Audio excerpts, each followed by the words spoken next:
انتقام کی وحشی ثقافت جس نے عرب معاشرے کی تعریف کی تھی ختم ہو گئی۔ یہ ایک نئی صبح تھی۔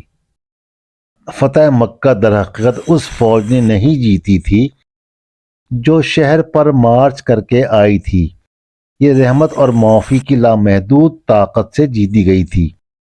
یہ ظلم پر شفقت کی اور قدویت پر فضل کی فتح تھی۔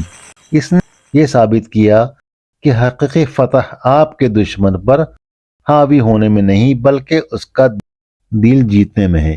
اس واقعے نے ایک نئی قسم کی تہذیب کی بنیاد رکھی، ایک ایسی تہذیب جو طاقت اور انتقام پر نہیں بلکہ انصاف، معافی اور انسانی زندگی کے نقش قدم پر قائم تھی۔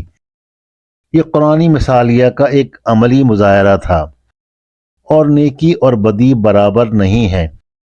برائی کو اس چیز سے دور